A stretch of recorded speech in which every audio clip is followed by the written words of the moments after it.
cuando el joven Cayo Julio César Augusto Germánico, a quien Roma apodó Calígula, el pequeño soldado, subió al trono en el año 37 de Pix de Cristo. El imperio entero celebró su llegada como la restauración de la esperanza. Hijo del carismático general germánico y nieto de héroes, su infancia estuvo marcada por aplausos y sangre.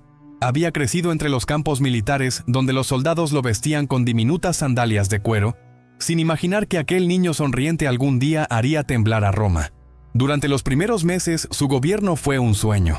Amnistías, espectáculos, generosidad con el pueblo. El Senado lo adoraba. Pero detrás de esa máscara se gestaba algo oscuro. La muerte de su familia, las traiciones de palacio y una enfermedad que lo llevó al borde de la muerte transformaron su mente. De la fiebre despertó otro hombre, uno que creía haber cruzado el límite entre lo humano y lo divino. Roma no recuperó a su emperador, engendró a un dios con sed de placer y venganza. Los rumores empezaron a circular. Las noches en el Palatino se volvían más largas, los gritos más inquietantes. Lo que comenzó como banquetes imperiales pronto se convertiría en una orgía de poder, sexo y miedo. Así nació el monstruo dorado, el hombre que convertiría el corazón de Roma en un teatro de depravación. Lo que alguna vez fue el centro del poder imperial se transformó, bajo el mando de Calígula, en el burdel más exclusivo y perverso del mundo. El Palacio del Palatino dejó de ser símbolo de autoridad y se convirtió en un escenario donde el placer era ley. El emperador ordenó instalar habitaciones perfumadas, cortinas de seda y camas de marfil, donde las esposas de los senadores, las hijas de nobles e incluso las vírgenes consagradas eran obligadas a servir como cortesanas ante los ojos del propio Senado. Aquello no era solo deseo, era humillación institucionalizada.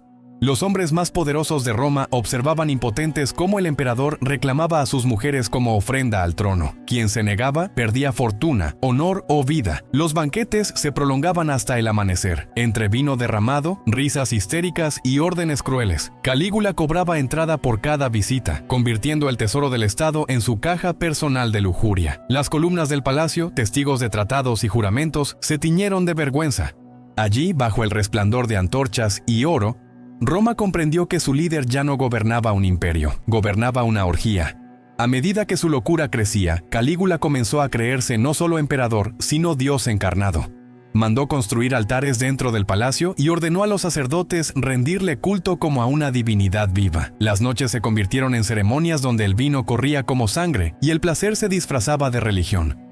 Vestido con túnicas doradas, coronado con laureles y cubierto de joyas, Calígula bajaba al salón principal entre incienso y música, proclamando ser Júpiter, Apolo o Baco. A su alrededor, nobles y esclavos representaban escenas sagradas en las que el deseo era ofrenda y la humillación, penitencia. Las mujeres eran presentadas como ninfas y los hombres como sátiros, obligados a complacer cada capricho del emperador. En el centro, Calígula dirigía aquel teatro de carne, exigiendo adoración, mezclando blasfemia y erotismo con una teatralidad enfermiza. Los cronistas aseguran que, en esas noches, el trono imperial se convertía en altar y el sexo en liturgia. Roma, que antes veneraba a los dioses del Olimpo, ahora veneraba a un hombre que se creía su igual. Pero entre las risas y los aplausos forzados, todos sabían la verdad. Lo divino había sido reemplazado por la locura. Entre todos los rumores que rodearon a Calígula, ninguno causó tanto horror como los que implicaban a sus propias hermanas, Drusila, Agripina y Livila. Desde joven las trataba como si fueran extensiones de sí mismo. Pero con el poder absoluto, esa devoción se transformó en obsesión. Mandó esculpir monedas con sus rostros, proclamando que formaban una trinidad divina, donde él era Júpiter y ellas diosas vivas. Las crónicas más antiguas narran que Drusila fue su favorita.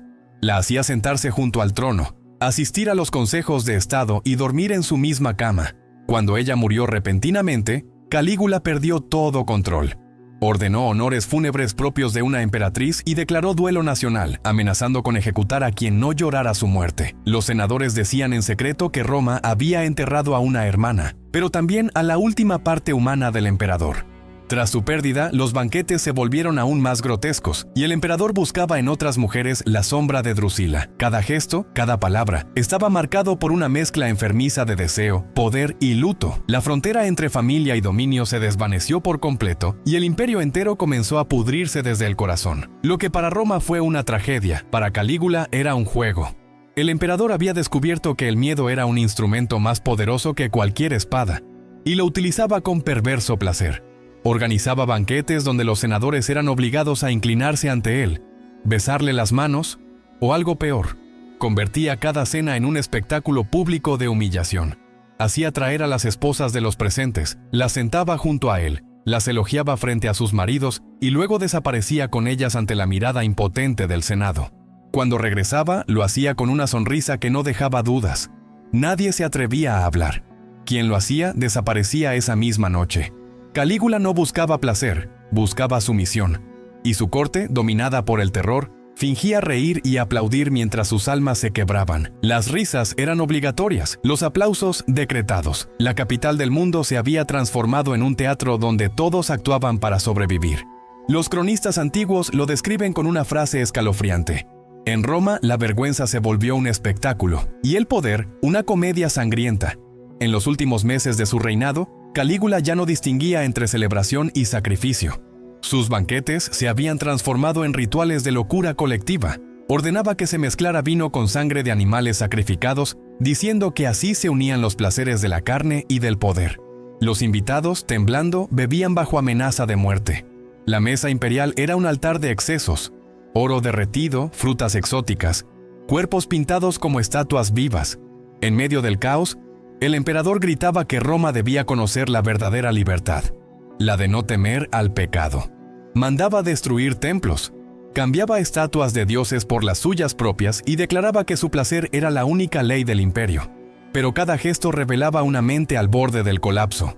Las noches se alargaban entre carcajadas histéricas y llantos ahogados. Los senadores fingían devoción mientras tramaban en silencio su caída. Roma entera comprendía que el peligro no venía de enemigos externos, sino del trono mismo. La ciudad más poderosa del mundo se ahogaba lentamente en un mar de vino, sangre y locura imperial. La obsesión de Calígula con su propia divinidad alcanzó un punto de no retorno. Mandó construir un puente de mármol que unía su palacio con el templo de Júpiter Capitolino, proclamando que ahora los dioses debían visitarlo a él. Se presentaba ante el pueblo vestido como Apolo o Marte, rodeado de sacerdotes que lo adoraban como a un dios viviente. Exigía sacrificios en su nombre y hacía que los senadores se arrodillaran ante su estatua. Pero Roma, una ciudad acostumbrada al poder, nunca había soportado la blasfemia. Los templos se vaciaban, los augures callaban y los presagios se volvían oscuros. Durante una tormenta, un rayo destruyó parte del puente sagrado. Calígula lo interpretó como una provocación celestial y ordenó azotar el mar, gritando que él era más fuerte que Neptuno. Las olas golpeaban las costas como si rieran de su locura. En su intento por igualarse a los dioses, el emperador había desafiado algo que ni el poder ni el miedo podían dominar: la fe del pueblo. Roma empezó a susurrar una palabra prohibida, pero inevitable: caída. Los muros del palacio imperial ya no guardaban secretos, sino murmullos. Cada guardia, cada sirviente, cada senador sabía que el reinado de Calígula se acercaba a su fin. El terror había desgastado el miedo. Lo que antes paralizaba ahora alimentaba el deseo de venganza. En las sombras, los conspiradores no necesitaban juramentos, solo miradas. Entre ellos estaba Casio Querea, un oficial humillado públicamente por el emperador, obligado a usar contraseñas ridículas como Afrodita o placer. Aquella burla fue la chispa que encendió la traición. Se trazó un plan preciso: esperar el momento en que Calígula se sintiera más invencible. La ocasión llegó durante los Juegos en honor a Augusto, cuando el emperador, eufórico, entró al pasillo subterráneo del palacio. Nadie lo esperaba. Los guardias fingieron distracción. Los conspiradores se acercaron y, sin una palabra, lo rodearon. Roma respiraba en silencio. No era un golpe político, era una liberación. Por primera vez en años, la ciudad tenía un nuevo sonido, el eco de un silencio que anunciaba justicia. Esa noche, Roma celebraba los Juegos con pompa y euforia. Nadie imaginaba que el banquete sería el último. Calígula se presentó radiante, cubierto de joyas, rodeado de músicos y bailarinas, proclamando que el imperio era eterno mientras bebía de copas de oro. Se reía, hacía brindis, hablaba de nuevos dioses que él mismo crearía. Pero bajo la mesa, los conspiradores ya portaban dagas ocultas. Cuando el emperador se levantó para retirarse a los pasillos del circo, el destino selló su nombre. Casio Querea fue el primero en atacarlo. El sonido del metal atravesó el aire como un trueno contenido durante años. Calígula intentó gritar, pero su voz se ahogó en el mismo silencio que había impuesto a Roma. Los golpes se repitieron, brutales, implacables. Ningún dios vino en su auxilio. Ningún soldado lo defendió. Cuando su cuerpo cayó, los conspiradores comprendieron que no solo mataban a un hombre, sino a un símbolo de corrupción y locura. Afuera, la multitud seguía festejando sin saber que el sol del imperio acababa de oscurecerse para siempre. Cuando la noticia se extendió, Roma se sumió en una mezcla de confusión y alivio. Los senadores fingían duelo, pero en secreto brindaban por su libertad. El pueblo, acostumbrado a la opulencia y al miedo, no sabía si celebrar o temer lo que vendría. El cadáver de Calígula fue enterrado en secreto por un puñado de sirvientes leales, mientras las llamas consumían los retratos y estatuas que él había mandado erigir. El Senado declaró el fin del despotismo, pero la herida ya estaba abierta. Roma había visto hasta dónde podía llegar el poder absoluto cuando se mezclaba con el delirio. Las historias de sus banquetes, de sus excesos y de su autoproclamada divinidad sobrevivieron siglos, convertidas en advertencia y mito. Algunos decían que su sombra seguía vagando por los pasillos del Palatino, riendo entre ecos de oro y sangre. Así terminó el emperador que quiso ser Dios y nació la Roma que comprendió que ningún mortal, por más poderoso que sea, puede desafiar a su propio pueblo sin pagar el precio. La noche más escandalosa del imperio se convirtió en su lección más eterna.